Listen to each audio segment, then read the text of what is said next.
छकड़े में आकर के बैठ गया और मैया भगवान को लेटा के ऊपर छकड़ा था और मैया अपने कार्यों में लिप्त हो गई और वह असुर आकर के बैठ गया छकड़े में और भगवान ने अपने पैरों से प्रहार किया और वह जो है छकड़ा उलट गया और उसका भी परमात्मा ने उद्धार किया। बोलिए भक्तवत्सल भगवान की। अब त्रियावर्त नामक दैत्य बवंडर के रूप में आया। आंधी बवंडर, त्रियावर्त नामक दैत्य बवंडर बन करके आया और कृष्ण कन्हैया को उड़ा करके बहुत ऊपर आकाश में ले गया और ऊपर ले जा करके मारना चाहता था। जब भगवान ने देखा कि मुझे मारने की नियत से उड़ा करके ले जा रहा है तो परमात्मा ने उसके गले को पकड़ लिया कस करके और उसे जमीन पर पटक दिया। कहाँ भगवान को मारना चाहता था और भगवान ने ही उसे पटक के मार डाला। अब जब आंधी समाप्त हुई, गोप ग्वालों ने देखा कि कन्हैया गायब है, सब दौड़े तो देखे राक्षस मरा पड़ा हुआ है और उसके ऊपर कन्हैया क्रीड़ा कर रहे हैं। मैया गई फिर ले करके आई, अरे भैया एक राक्षस, पता नहीं हमारे लल्ला ने किसका क्या बिगाड़ा है। सब आते हैं और मर के चले जाते हैं लेकिन ये आना बंद नहीं करते। एक मरा दूसरा आया, यही चल रहा है। एक एक उत्पात बढ़ गया। त्रियावर्त का भी बड़ा सुंदर उद्धार परमात्मा ने किया। अब एक दिन मैया बैठी हुई थी, अपने कार्यों में लगे हुए थे। उसी समय नंद बाबा और आकर के कहा कि सुनते हो, कहा क्या हुआ? कहे एक बहुत बड़े आचार्य आए हैं, हमारे बच्चों का नामकरण नहीं हुआ है, अगर आप कहते तो नामकरण संस्कार में करवा देता। मैया ने कहा कि अच्छे पंडित जी हैं तो वही है, बहुत बड़े जानकार हैं। गर्ग पुरोहित हो राजन यदु नाम शोष मातवा ब्रजम जगानंदस्य वसुदेव प्रचोदितः। नंद बाबा ने गर्गाचार्य जी को देखा, चरणों में प्रणाम किया, पाद्य विराजमान आदि के द्वारा पूजन किया। इसके बाद उनसे निवेदन किया कि गुरुजी आपका दर्शन बड़े भाग्य से हुआ, किधर आप जा रहे हो? गुरुजी ने कहा कि कहीं नामकरण कराना, कहीं उपनयन कराना, कहीं विद्यारंभ कराना, इन्हीं सब कार्यों में व्यस्तता चल रही है। तुरंत ही नंद बाबा ने कहा कि मेरे यहाँ भी दो लाला हुए हैं लेकिन किसी का नामकरण नहीं हुआ। बड़े भाग्य से आपने याद दिला दिया, मेरे बच्चों का भी अगर आप नामकरण कर देते तो बड़ा अच्छा होता। गर्गाचार्य जी ने कहा यदु नामाचार्य ख्यातश्च भुवि सर्वतः सुतं मया संस्कृतं ते मन्यते देवकी सुतं। यदु नाम हम आचार्य, मैं यदुवंशियों का आचार्य हूँ और ख्यातश्च भुवि सर्वतः, संसार में सभी लोग जानते हैं कि गर्गाचार्य जी यदुवंशियों के आचार्य हैं। और सुतम मया संस्कृतम ते मन्यते देवकी सुतम, अगर मैंने आपके बच्चे का नामकरण संस्कार कर दिया तो लोग समझ जाएंगे ये देवकी का बेटा है और आपके ऊपर विपत्ति आ जाएगी। वैसे ही कंस के मन में पहले से शंका है कि 8वां गर्भ देवकी का कन्या नहीं हो सकती, पुत्र ही होना चाहिए। और उसी शंका से वो परेशान चल रहा है। और अगर मैंने कर दिया तब तो उसकी शंका पक्की हो जाएगी, वो पूरा मान जाएगा कि बस इसीलिए गर्गाचार्य जी ने जाकर के नामकरण संस्कार वसुदेव के बच्चे का किया है। इसलिए मुझसे आप ऐसा कार्य मत कराइए। और आप कोई भी काम करते हो तो पूरा शोरगुल आप कर देते हो। तो गर्गाचार्य जी से नंद बाबा ने कहा कि आप बिल्कुल चिंता मत करिए, मैं तो पड़ोसी को भी भनाई लगने दूंगी, पड़ोसी तक को पता नहीं चलेगा। बस गौशाले में आप सिर्फ हमारे परिवार रहेगा और उतने में ही आप संस्कार कर दीजिए। अब बलराम जी को ले लिया जसोदा मैया अपनी गोद में, और कृष्ण कन्हैया को रोहिणी मैया ने अपने गोद में ले लिया। और परीक्षा करने की दृष्टि से गौशाला में पहुंच गए। पूजन सामग्री व्यवस्थित हुआ। अब गर्गाचार्य जी ने जब कृष्ण कन्हैया को देखा, जब ही कृष्ण कन्हैया का स्वरूप गर्गाचार्य जी ने देखा, उनकी तो समाधि लग गई। महाराज समाधिस्थ हो गए। कहाँ का नामकरण, कहाँ का पूजा, हो तो समाधि में चले गए गर्गाचार्य जी। किसी के लिए लोग रात दिन तपस्या करते हैं, वो परमात्मा यही है जो मेरे सामने बैठा है, जिसका मैं नामकरण संस्कार करूंगा। दुनिया में सिर्फ ब्राह्मण ही ऐसा है जो भगवान की भी पूजा कराता है और भगवान से भी पैर छुआता है और परमात्मा को भी आशीर्वाद देता है। ये शक्त सिर्फ दुनिया में ब्राह्मणों के पास है और दुनिया में किसी के पास नहीं है। भगवान श्री कृष्ण स्वयं प्रतिदिन ब्राह्मणों की पूजा करते थे और लाखों गायों का दान करते थे प्रतिदिन। अब गर्गाचार्य जी देख करके एकदम समाधिस्थ हो गए। ऐसा मेरे सामने सुअवसर आपने ला करके रख दिया जो सारी दुनिया का नाम रखता है, जिसके चाहने से पत्ता हिलता है।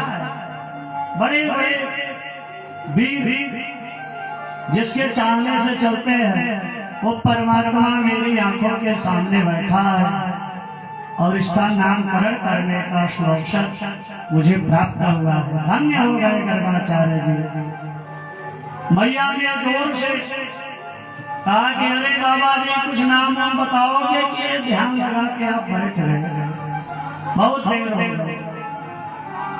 तब गर्गाचार्य जी ने कहा अयम ही रोहिणी पुत्रो रमयन सुहृदोड़े आख्यास्यते रामयते बलाधिक्यात् बलं विदो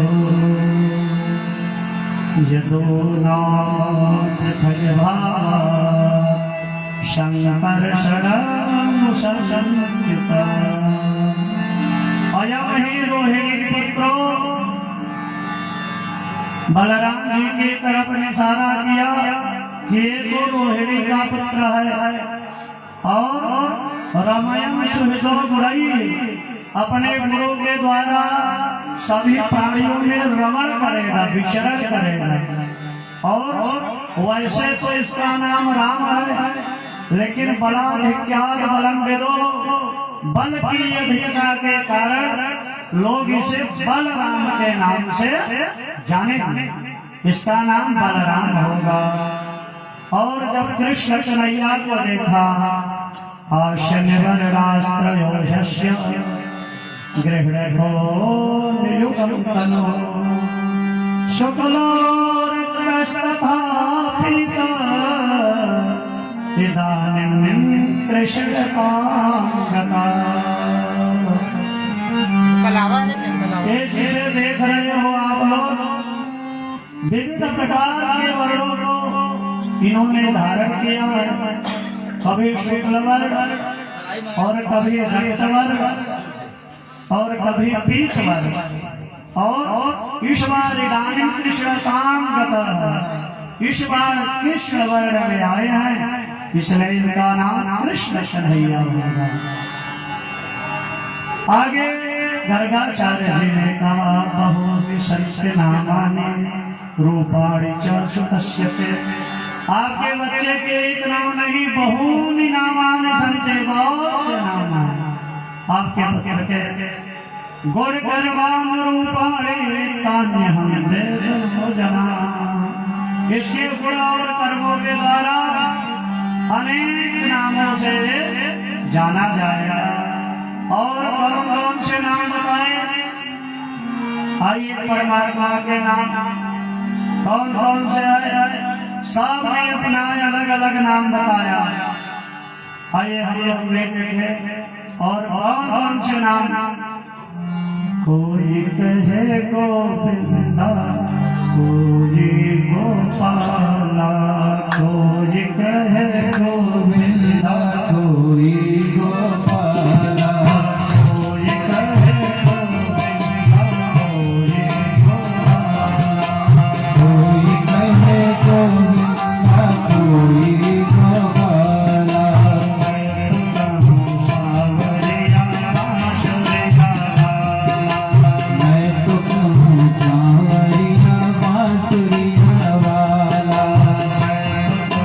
सांवरिया बांसुरिया वाला।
गोविंदा जय गोपाला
नाम बहुत है लेकिन परमात्मा एक है।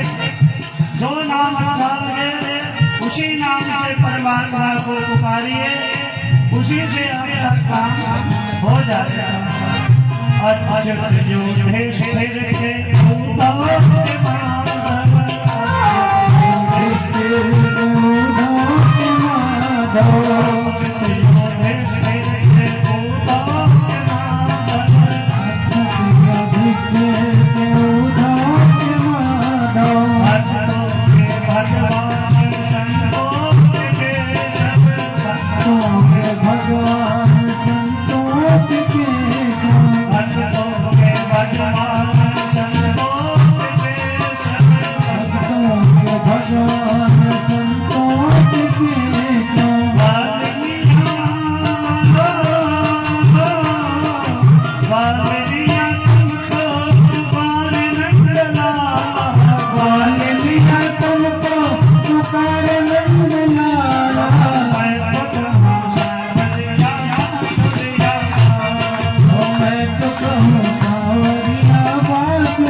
परमात्मा का दिव्य नामकरण संस्कार गर्गाचार्य जी ने संपादित किया। नंद बाबा, यशोदा मैया, रोहिणी मैया ने बहुत सा दक्षिणा याद दे करके, बहुत सा उपहार दे करके चरणों में प्रणाम किया। अब कृष्ण कन्हैया थोड़ा बड़े होने लगे और बड़े होकर के गोप ग्वालों के साथ क्रीड़ा करते हैं। कृष्ण कन्हैया ने चौर विद्या प्रचार मंडली बनाई और उसके अध्यक्ष बन गए श्री कृष्णचंद्र जी महाराज।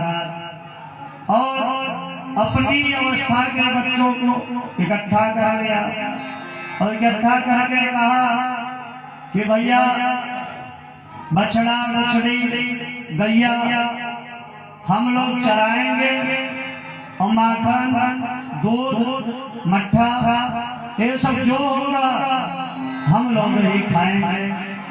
मेहनत तो हम लोग करते हैं और जो माल होता है वो सब हम सभी के घर से बेचने के लिए चला जाता है। मथुरा के लाला खा खा करके पहलवान बन रहे हैं और हम लोग ढेर हड्डी के हो गए हैं। तो गैया बछड़ा हम लोग चराएंगे और माखन मिश्री खाएंगे। आज से दूध दही मट्ठा माखन कुछ भी मथुरा नहीं जाएगा। वैसे हम लोग कमजोर होते जा रहे हैं। गोपियों को समझाया कि बंद करो बेचना। अब यह बात कहा, गोपियों ने कहा ठीक है। अब महाराज क्या करते हैं, वत्सा वंचन कचित समय रोष संज्ञा जाते हैं और बछड़ों को खोल देते हैं और बछड़ा जाकर के दूध पी लेता है। गोपियां जाकर के उलाहना देने लगी कि लल्ला यात्रा गया था और मेरा बछड़ा खोल दिया, बछड़े ने दूध पी लिया। तो यशोदा मैया ने कहा कि मेरा लल्ला यात्रा कुछ काम ही तो किया। अरे भाई बछड़ा खोला भैया दुहते समय तो काम तो किया, बछड़ा आपको खोलना पड़ता। तो गोपी ने कहा कि बछड़ा उस समय नहीं खोला और समय दुहते समय नहीं खोला। दुहते समय जब मैं कही कि खोल दो लल्ला तो कहता क्या तुम्हारे नौकर हैं क्या कि मुझे नौकरी पे रखी हो? क्या मेरे यहाँ गैया कम है कि क्या मैं कमजोर बाप का बच्चा हूँ? नहीं सुनता और समय बिना समय पे खोल देता है। और एक तो गोपियों का बहाना है, मूल भाव तो कृष्ण कन्हैया का दर्शन करना है, इसलिए एक ही उलाहना लेकर के गोपियां जाती हैं और जा करके मैया से उलाहना देती हैं कि आपसे लल्ला ने ऐसा किया। एक दिन कृष्ण कन्हैया बैठे हुए थे, एक गोपी आई और आकर के उसने यशोदा मैया से कहा कि मैया मुझे थोड़ा गोबर चाहिए, क्या आप मुझे दे दोगी? मैया ने कहा गौशाला में चले जाओ, गोबर रखा है, जितनी इच्छा हो ले लो। अब गोबर लेने के लिए गौशाला में गई। अब महाराज गोबर भर रही है पात्र में और देख रही है कन्हैया को। भरते भरते पात्र बहुत ज्यादा भर गया, बाहर गोबर गिरने लगा।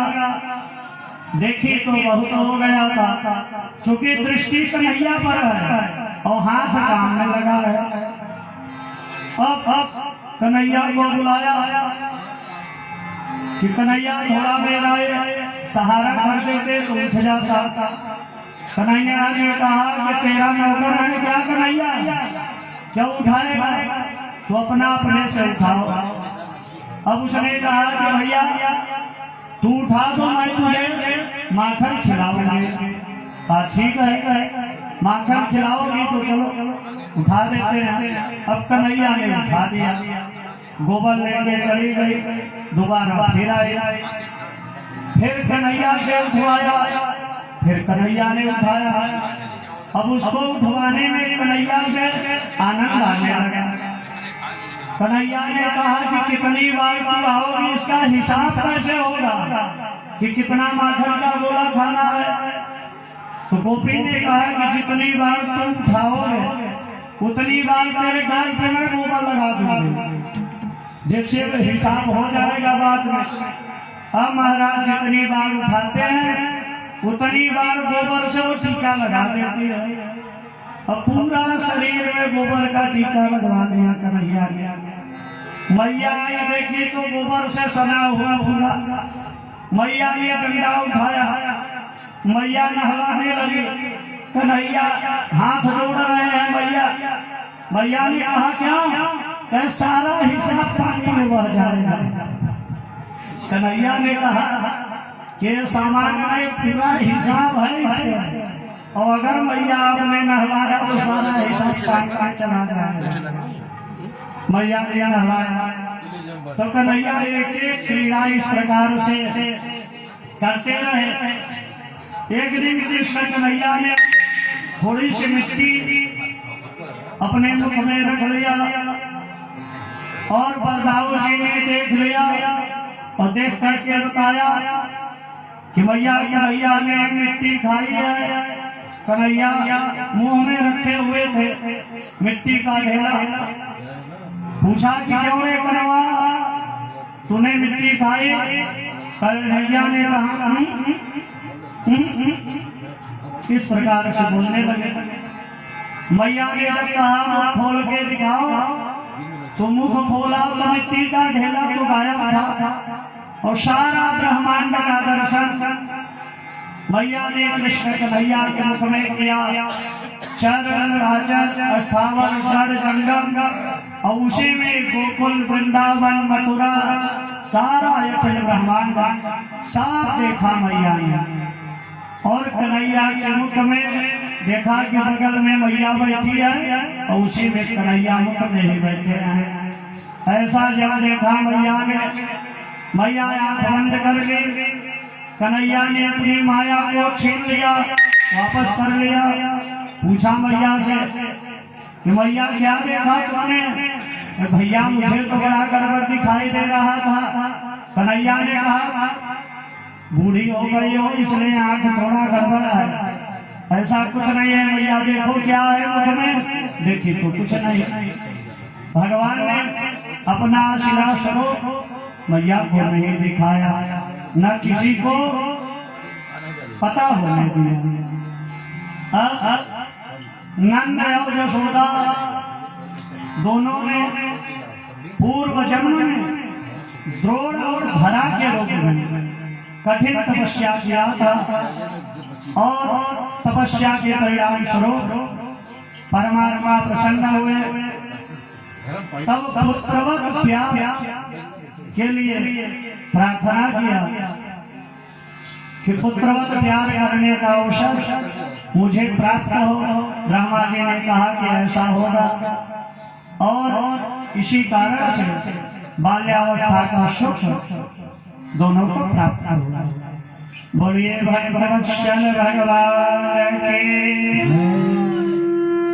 एकदा गृहदाशिषो यशोदा नंद गृहिणी परमान्तरनयकाशो निर्ममन्थ स्वयं दधे।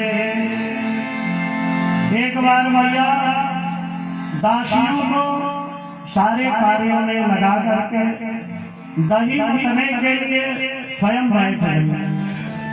अब कन्हैया रोने लगे तो कन्हैया को देखा और मैया उधर पद्मगंधा गैया का दूध निकाल करके रखी हुई थी। दिव्य दूध पद्मगंधा गैया का उबलने के लिए रखा हुआ था। अब इधर क्या हुआ?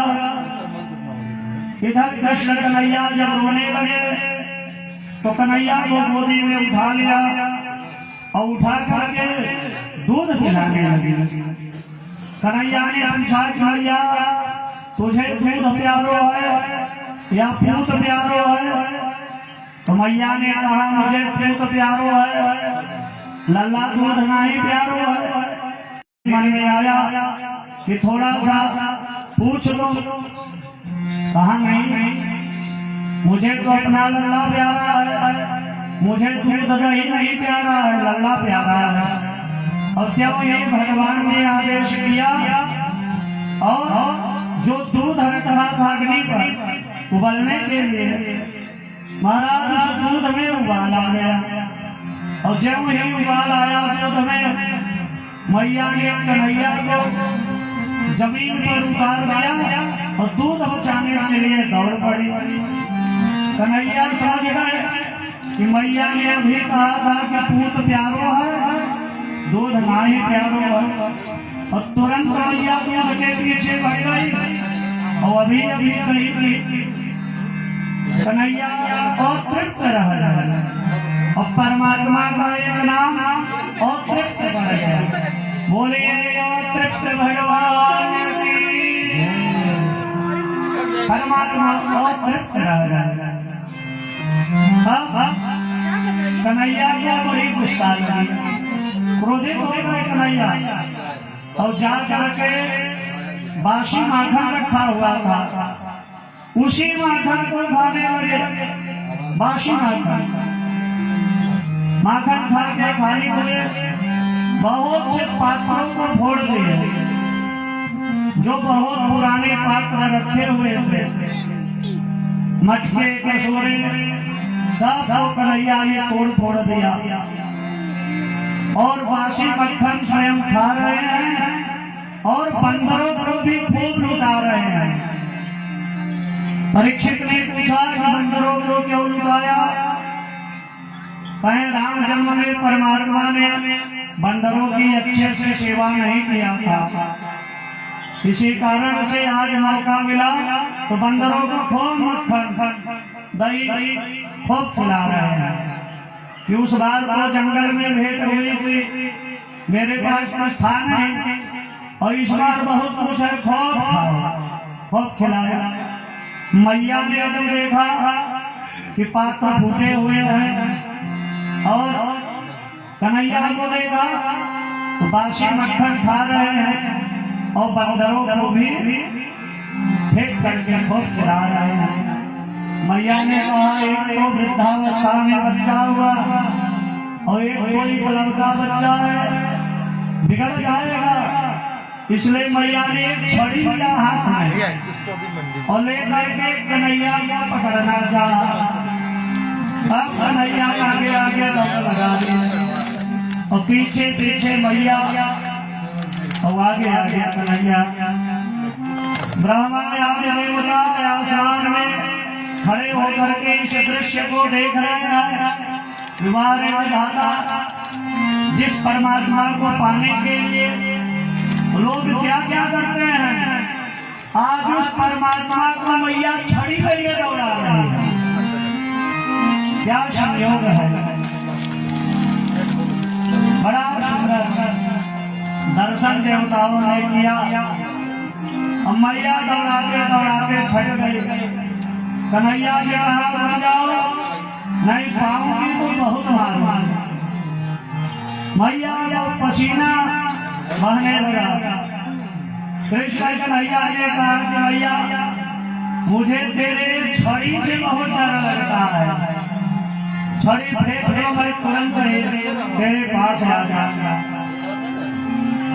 सुखदेव बाबा परीक्षित से कह रहे हैं कि जो नागों पर नृत्य करता है, दिन रात नागों पर ही सोया रहता है और कालों का भी काल महाकालों का भी काल है, वह कह रहा है तेरी छड़ी से मुझे बहुत डर लगता है। भैया छड़ी मैया ने जो फेंका, कन्हैया आए, मैया ने कन्हैया को पकड़ लिया और पकड़ करके कहा आज तेरी चौचक पूजा होगी। जब कहा पूजा, कन्हैया ने कहा मैया सचमुच में पूजा करोगे? मैया ने कहा हाँ पूजा करूंगे। तो मैया सामान मंगाई हो, कहीं चलो तब दिखाते हैं। मैया पकड़ करके आ गए और कन्हैया को बिगड़ने न पाई, इसलिए रस्सी ले लिया मैया ने, बांधने का उपक्रम करने लगी। जितना रस्सी मैया जोड़ती है 2 अंगुल छोटी पड़ जाती है, 2 अंगुल रस्सी मैया जोड़ते जाती है। इसके बाद भी तदपि अंगुलम न्यूनम, इसके बाद भी 2 अंगुल छोटा हो जाता है। परीक्षित ने कहा ऐसा क्यों? सुखदेव बाबा ने कहा कि अहंता और ममता जीव को परमात्मा के पास पहुंचने में 2 चीजें बाधक हैं, पहला अहंता और दूसरा ममता। ये दोनों अगर व्यक्ति के अंदर न हो तो परमात्मा का दर्शन कर सकता है। आगे भगवान माखन चोरी लीला करने लगे। जाते हैं और जाकर के गोपियों के घर में माखन चुरा करके खा जाते हैं। गोपियां करके उलाहना देती है, मैया के मैया ने माखन खा लिया। मैया ने कहा अरे क्या हम गरीब हैं, हमारे यहाँ मक्खन नहीं है? कहे नहीं तो क्या झूठ बोल रही है? कहे नहीं कन्हैया ने खाया। मैया ने कहा अंधेरे कमरे में रख दो, कन्हैया को दिखाई नहीं देगा, कहाँ से पा जाएगा। अब अंधेरे कमरे में रखा, फिर भी कन्हैया गए। मैया ने वो कंगन आदि बहुमूल्य पहनाया था, हीरे आदि के। कन्हैया अंधेरे में जाते थे तो उसके प्रकाश से सब दिखाई दे देता था। मणियों के प्रकाश से, हीरे आदि के प्रकाश से माखन लेके खा लेते थे, मित्रों को भी खूब खिलाते थे। फिर जाके उलाहना लिया। मैया ने कहा कि छीकों पे टांग के रख दो। ठीक है, चाहिए छीके पे टांग के रख देंगे। अब ऊपर खूब टांग दिया। कन्हैया मित्रों को लेकर के गए और देखा कि ऊपर खूब मक्खन टंगा हुआ है। अब एक मित्र को कहा इधर आओ, नीचे उसके ऊपर दूसरा, उसके ऊपर तीसरा, उसके ऊपर चौथा, ऐसा करके श्रीमान जी सबसे ऊपर पहुंच गए, जितना ऊपर मक्खन था। और लेकर के चढ़ करके स्वयं भी मक्खन खाने लगे और मित्रों को भी बांटने लगे। एक दिन एक गोपी ने छुप करके कन्हैया को पकड़ लिया और पकड़ करके ले गई। लो आप कह रहे कि उलाहना आप मान रही थी, तो आज मैं पकड़ के लाऊंगी। पकड़ लिया कन्हैया का हाथ और लेकर के पहुंच गई। कन्हैया के साथ साथ उसका पति भी उसी मंडली में था। अब जब आधा रास्ता गोपी चली कन्हैया को लेके, तब कन्हैया ने कहा कि गोपी ये वाला हाथ मेरा दुख रहा है, तो ये वाला हाथ मेरा पकड़ ले। और वो वाला हाथ अपना छुड़ाया और उसके पति का हाथ है उसके हाथ में पकड़ा दिया। वो तो घूंघट काढ़ी थी, उसे क्या पता किसका हाथ पकड़ ली। और पकड़ करके जब गरीब भैया के यहाँ कई किलो आज कन्हैया को पकड़ के लाए हैं, माखन खा रहा था, जो रंगे हाथ पकड़े हैं। कन्हैया ने कहा, मैया ने करे गोपी तू बावली तो नहीं हो गई, जरा घूंघट उठाओ। और जब अब घूंघट उठाई तो देखी क्या कि अपने पति को ही पकड़ के पहुंच गई है उलाहना करके। देखा लज्जित हो गई, वापस चली जाए। अब एक दिन कन्हैया के मुख में माखन लग गया और गोपियां आकर के उलाहना दे। कन्हैया ने क्या कहा, कन्हैया ने मैया से नहीं बना हुआ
समय कहाँ मिलता है और क्या कहा कन्हैया ने चार प्रहर श्रीमत भसन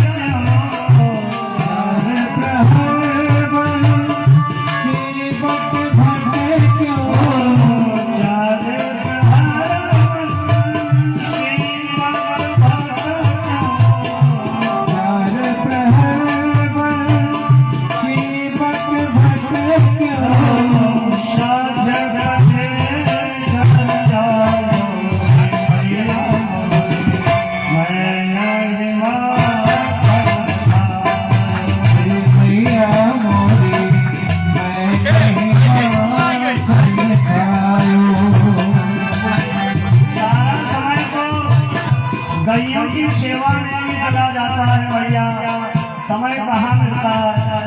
मैं माथा कर उठा लिया और मैया जो वाली मैया आकर के कह रही हैं कि छीको पर से उतार करके कन्हैया मक्खन खा जाता है।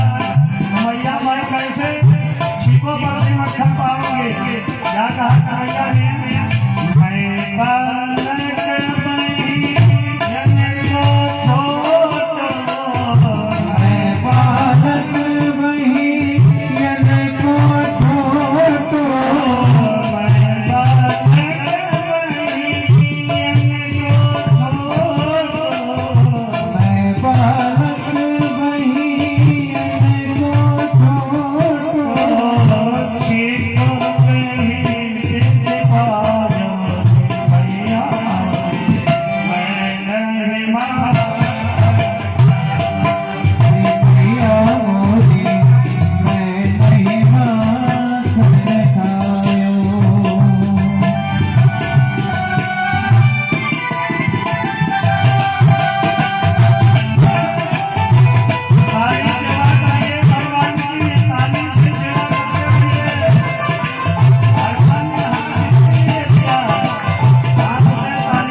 कृष्ण कन्हैया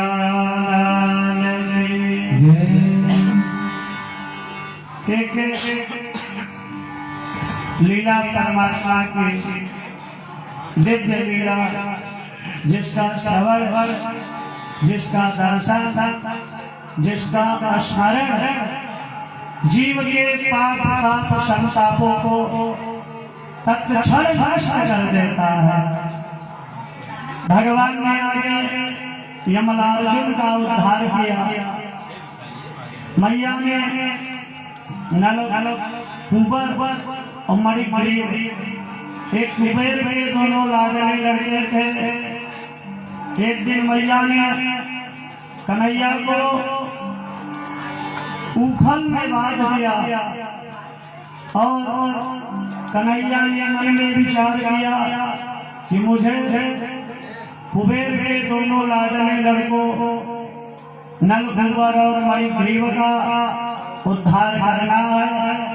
और बहुत पुराने अर्जुन के वृक्ष थे, जो मणिग्रीव और नल कुंवर अर्जुन वृक्ष के रूप में जड़ बन करके बहुत दिन से कृष्ण कन्हैया की प्रतीक्षा कर रहे थे।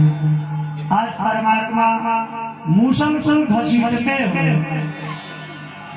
उसी वृक्षों के बीच में जाकर के अपने मूसल को टेढ़ा कर लिया और जब खींचा तो अर्जुन का विशाल वृक्ष धड़ाम से गिर पड़ा और उसमें से बड़े सुंदर दो महापुरुष निकले और दोनों ने कृष्ण कन्हैया के श्री चरणों में प्रणाम किया।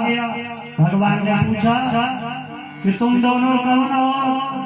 उन्होंने कहा कि मैं कुबेर के लाडले लड़के हम दोनों हैं। एक का नाम नल कुंवर, दूसरे का नाम मणिग्रीव है। हम लोगों ने अपराध कर लिया था, जिसके कारण जड़ योनि में जाने का शाप मिला था। आपके चरणों का स्पर्श पाकर के आज हम सभी पाप मुक्त हुए। भगवान ने कहा तुम्हारी जो इच्छा हो वह मुझसे वरदान मांगो। बड़ा सुंदर वरदान दोनों ने मांगा। क्या कहा? बाणी गुणानुगतने श्रवण कथाया हसरो कर्म सुमनास तव पादयोर्नः स्मृत्या शिरस्तव निवा सजगत् प्रणामे दृष्टिः सता दर्शने तो वाणी पुराण कथने, हमारी वाणी से जब भी चर्चा हो, आपके गुणों की चर्चा हो, आपके नाम की चर्चा हो,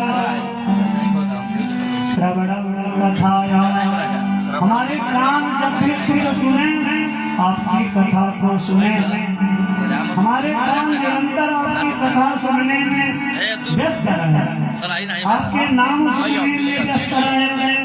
हस्तौ च कर्णसु, मैं हाथों से आपके मंदिर की सफाई करूं, आपकी पूजा करूं, आपके भक्तों की सेवा करूं।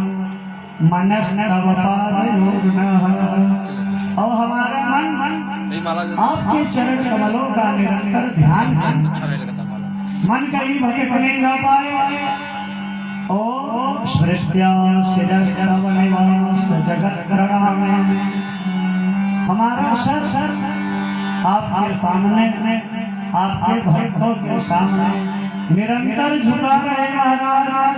और संपूर्ण संसार में यत्र तत्र सर्वत्र मुझे आपके सिवा मुझे कहीं दूसरे का कोई दर्शन न। बड़ा सुंदर वरदान मांगा। परमात्मा ने सारा वरदान कुबेर के दोनों पुत्रों को प्रदान किया।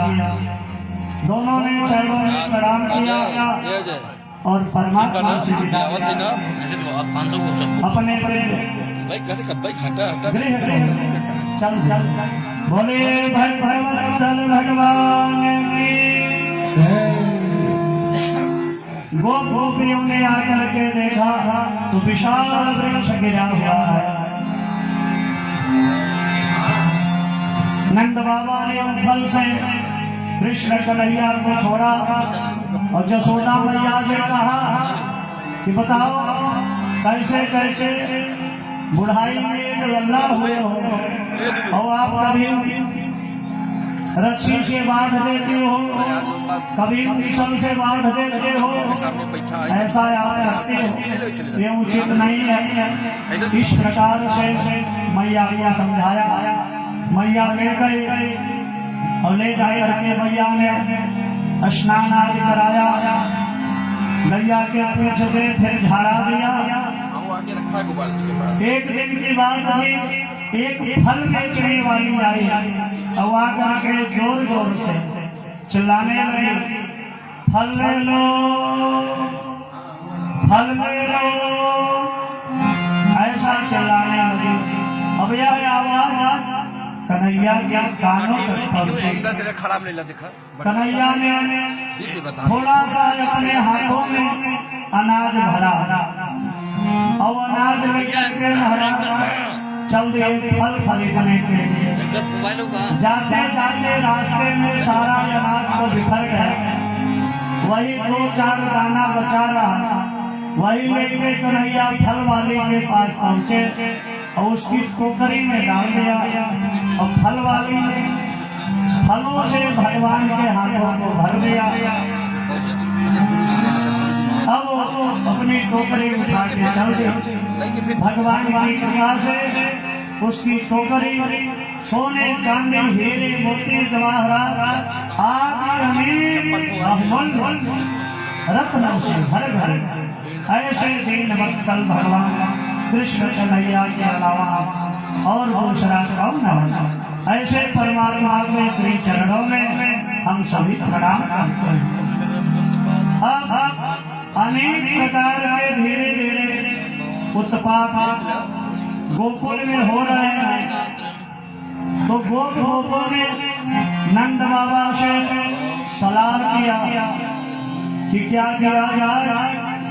जब देखो कोई राक्षस आ ही रहता है और कृष्ण कन्हैया वो मारने की नियत से आता है, हम लोगों को यहाँ से निकलना चाहिए।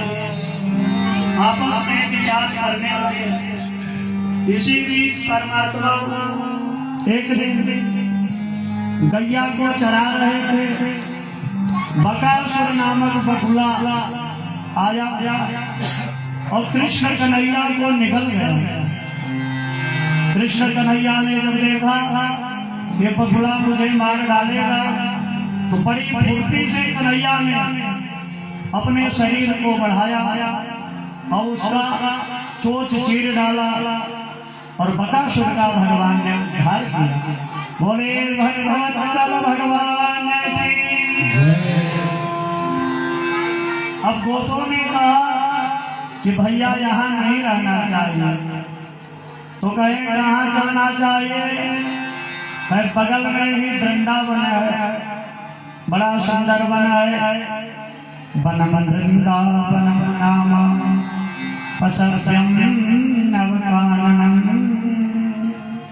गोप गोपी गवांशिप्यम पुण्यादिधम। गाय को आज के लिए बड़ा सुंदर वन है वृंदावन। जमुना मैया का संगम, पशुओं को रहने के लिए गोवर्धन है, बड़ी अच्छी व्यवस्था वहाँ पर है। इसलिए हम लोगों को वृंदावन चलना चाहिए। अब आपस में सबने विचार किया, गोप गोपियों ने सबने कहा कि भाई चलिए, जब सभी का विचार है तो सामान सभी लोग व्यवस्था करिए। अब यहाँ हम लोगों को गोकुल में नहीं रहना चाहिए, अब अपनी अपनी बैलगाड़ी पर सामान लाद करके गोप गोपी वृंदावन जाने के लिए तैयारी करने लगे। चलिए हम लोग भी अपने मन को धीरे से लेकर के वृंदावन में चले और मन से वृंदावन धाम का हम लोग दर्शन करें। बोलिए वृंदावन धाम की। मेरा मन पंछी बोले उड़ वृंदावन जाऊं,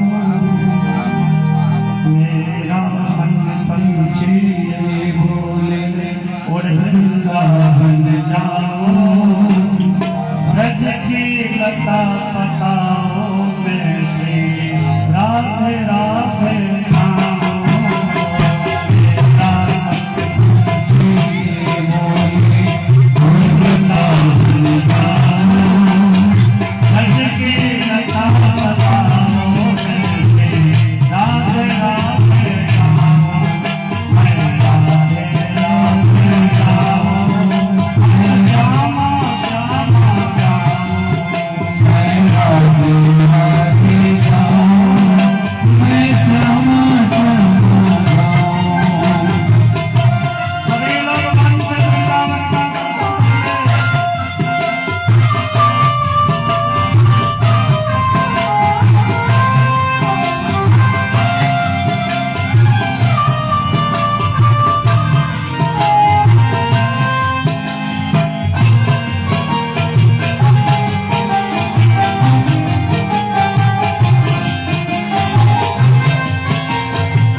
सताती है।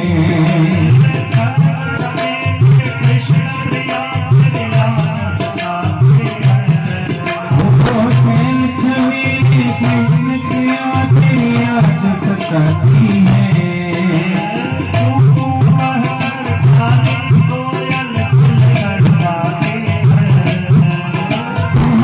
करके काले कोयल दिल तड़पाती है। छीन लिया सब तूने मेरा, छीन लिया सब तूने मेरा, छीन लिया सब तूने मेरा, छीन लिया सब तूने मेरा। यार कहाँ रखताओ, यार कहाँ रखताओ,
भक्तवत्सल भगवान की।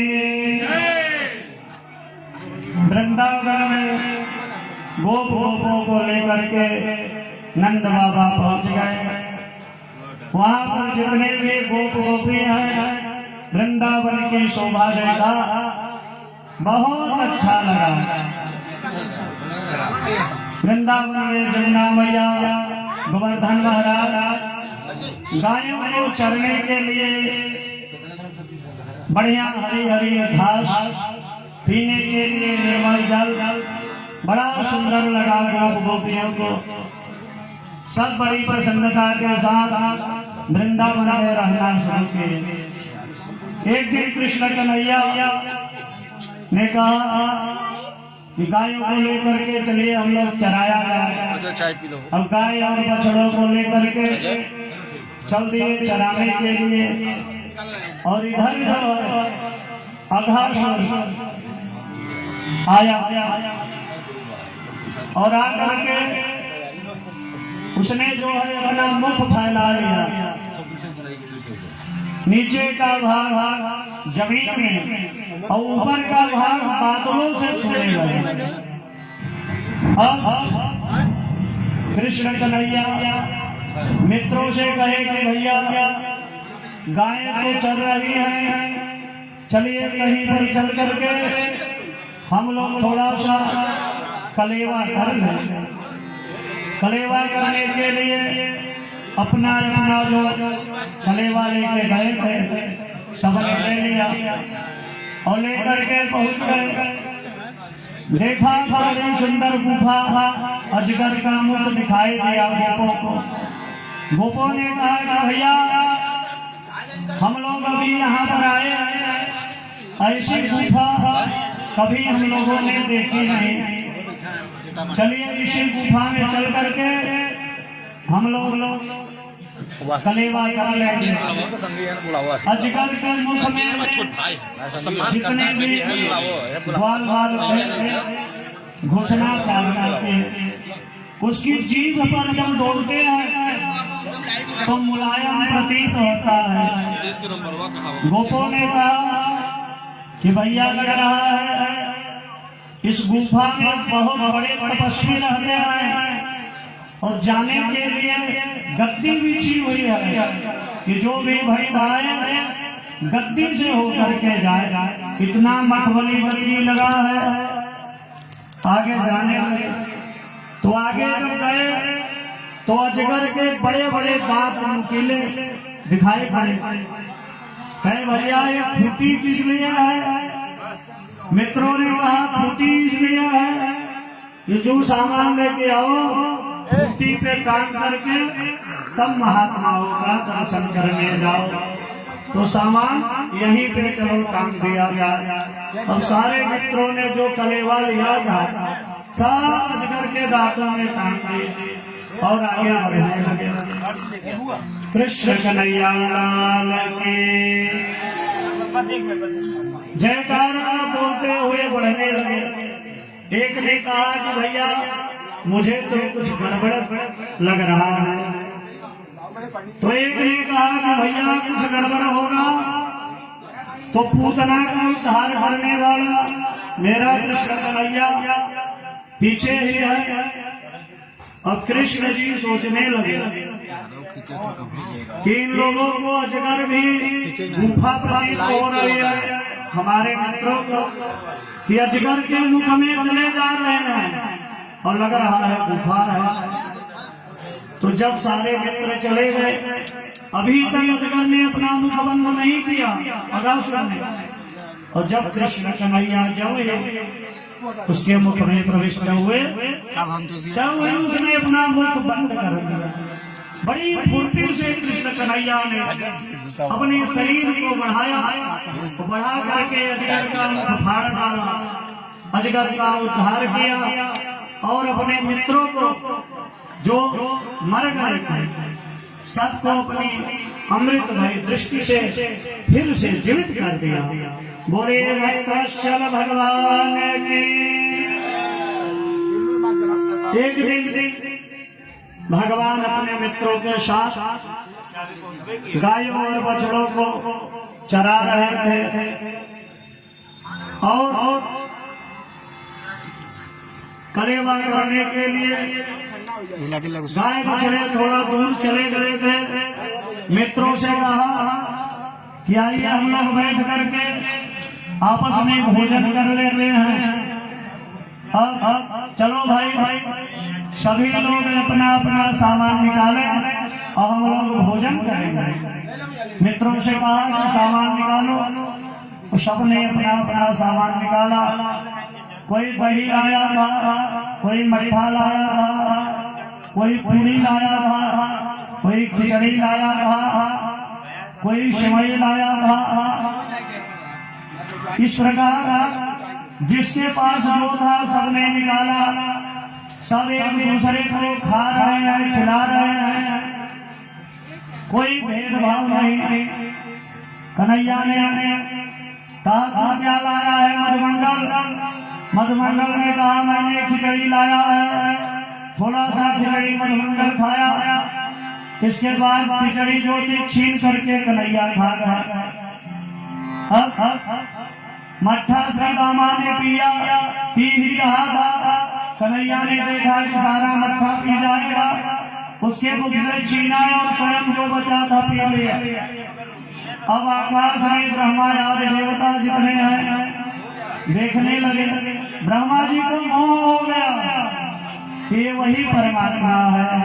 और शेष महेश गणेश दिनेश सुरेश हो जाए निरंतर ध्यावे शेष महेश गणेश दिनेश सुरेश हो जाए निरंतर ध्याने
ताहे नहीं छोहर ताहे नहीं की छोहर या नाच ताहे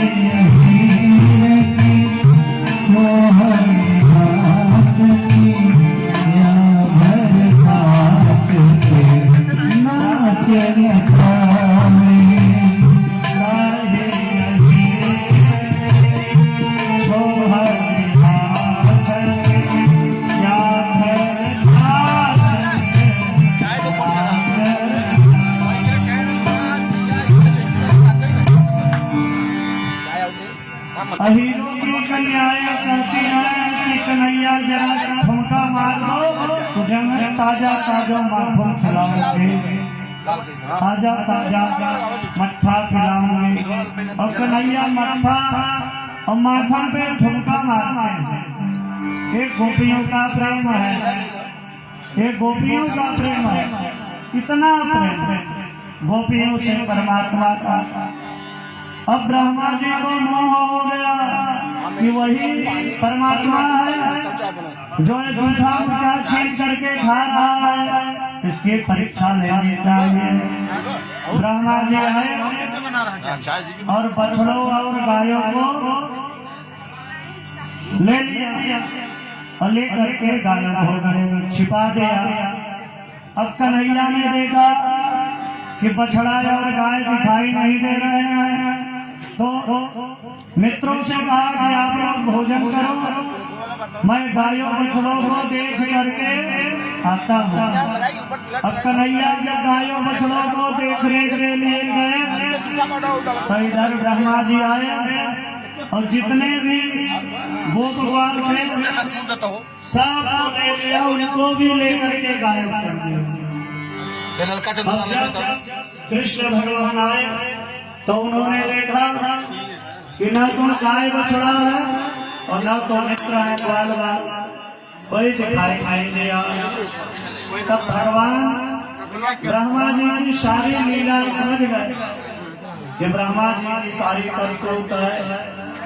अब भगवान ने जितने गोपी ग्वाल थे, ग्वाल बाल, जितनी गैया थी, जितने बछड़े थे, जैसा वस्त्र पहना था, जैसी छड़ी थी, जैसा लोटा सोटा जो लिया था, जिन जिन ग्वाल वालों परमात्मा स्वयं इतना स्वरूप धारण कर ले, गायों का, बछड़ा का, छड़ी का, झाता का, सब इतना स्वरूप परमात्मा ने धारण कर लिया। और धारण करके सारे गोप वालों के घर जाने लगे, आने लगे। यह बात किसी को पता नहीं चला। धीरे धीरे वर्ष बीतने वाला हुआ। अब ब्रह्मा जी ने सोचा कि चल करके देखे कृष्ण कन्हैया कहीं रो रहे होंगे। और जब आए देखने के लिए तो क्या देख रहे हैं कि कृष्ण कन्हैया रो नहीं रहे हैं। ब्रह्मा जी ने जब देखा ग्वालों को, बछड़ों को, गायों को, तो ब्रह्मा जी खुद ही आश्चर्यचकित रह गए कि मैंने जिनको बंद किया था अपने यहाँ बंद किया हूँ, वो वाले असली हैं कि ये वाले असली हैं? यहाँ देख रहे हैं तो वही, वहां देख रहे हैं तो भी वही। ब्रह्मा जी बहुत घबरा गए, बहुत घबरा गए ब्रह्मा जी। ब्रह्मा जी ने जाकर के चरणों में प्रणाम किया। भगवान ने ब्रह्मा जी के मोह का नाश किया। बड़ी सुंदर ब्रह्मा जी ने 40 श्लोकों में स्तुति किया। नवमे ते भवपुषे तडिदम्बराय गुंजावतं सपर्वे चल सम्मुखाय वन्यश्रये कमल रविशाल वेणु समस्य मृतपते पशुपांगजाया। प्रभु एकमात्र संसार में आप ही स्तुति करने योग्य हो। मैं आपके चरण कमलों को नमस्कार करता हूँ। आपका यह शरीर वर्षा कालीन मेघ के समान श्यामल है। प्रभु आपके श्री चरणों में मैं प्रणाम करता हूँ। मेरी कुटिलता को देखिए कि मुझे भी आपने बुद्धि दिया, विवेक दिया, ज्ञान दिया, अरे जीवन दिया, सब आपने ही तो दिया है। और मेरी कुटिलता कि मैं अपनी बुद्धि विवेक जो आपने दिया है उसी के द्वारा मैंने आपकी परीक्षा लेने का विचार बनाया। आपकी परीक्षा में लेना चाहता हूँ, इसलिए प्रभु मुझे क्षमा करिए। चरणों में गिर पड़े ब्रह्मा जी। भगवान जी ने ब्रह्मा जी से मोह का नाश किया। आगे मित्रों ने कहा कि कन्हैया यहाँ से कुछ ही दूर पर एक ताड़ का बहुत बड़ा वन है। उस वन में बड़े सुंदर सुंदर ताड़ के फल लगे हुए हैं और हम लोगों को ताड़ के वृक्षों को पास चलने का मन है और ताड़ के फलों को खाने का मन है। लेकिन वहाँ पर एक बड़ा भयंकर असुर रहता है गधे के रूप में, जिसका नाम है धेनुकासुर। अब भगवान अपने मित्रों को लेकर के उस ताड़ के वन में चले गए। बलराम जी ने वृक्षों को पकड़ करके बहुत जोर से हिलाया तो ताड़ के फल बड़ी संख्या में गिर पड़े। अब जब फलों के गिरने का आवाज धेनुकासुर ने सुना, गधे के रूप में रहता था, अपने बहुत से मित्रों के साथ दौड़ करके आया और 2 लाख पीछे का लाख उठा करके बलराम जी को मारा। गधा पीछे से ही मारते हैं, पीछे से मारा और जब ये मारा तब बलराम जी ने उसके पीछे के दोनों पैर पकड़ लिए और पकड़ करके घुमा करके उठा करके ताड़ के वृक्ष के ऊपर ही फेंक दिया। गोविंदाय नमो नमः। धेनुकासुर का कल्याण कर दिया। धेनुकासुर के साथ जो उसके सेवक कुछ गधे आए थे भगवान को मारने के लिए दौड़े, उनका भी परमात्मा ने कल्याण किया। अब भगवान की गायों में यमुना में एक हृद था।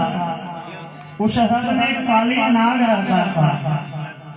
अब महाराज एक दिन गायों ने उस हृद में जाकर के जल पी लिया और गाय मर गई।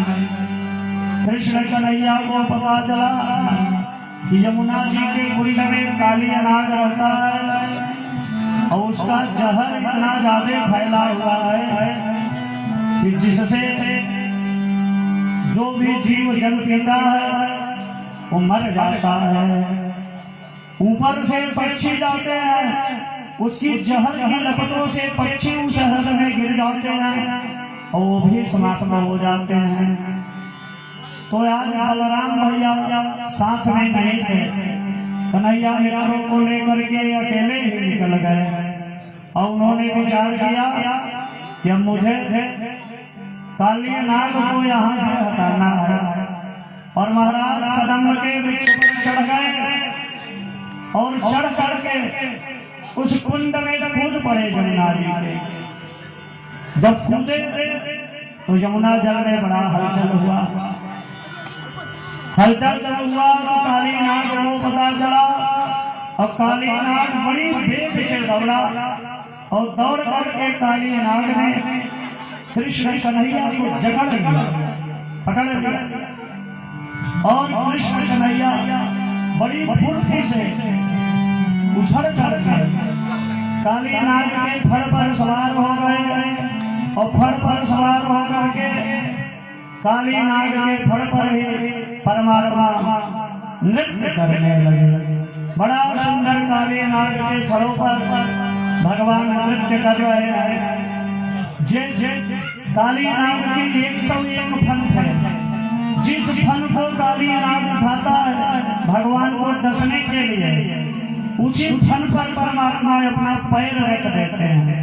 और कभी कदा फलों के बीच में भगवान का पैर पड़ जाता है तो उसका फल फट जाता है और उससे जो रक्त की बूंदें भगवान के चरणों पर पड़ती हैं, भगवान के चरण रक्त रंग से रंजित हो जाते हैं और देखने में ऐसा लगता है कि चरणों का नीचे का भाग जो है श्वेत रंग, ऊपर का भाग कृष्ण वर्ण और काली नाग का जो रक्त है रक्त वर्ण। इससे देख करके भगवान के चरणों को ऐसा प्रतीत होता है जैसे संगम गंगा यमुना और माता सरस्वती का परमात्मा के चरणों में ही दर्शन हो रहा है। भगवान बड़ा सुंदर नृत्य कर रहे हैं। आइए हम लोग भी भगवान के साथ नृत्य करें। काले दह पर खेलन आयो रे मेरवा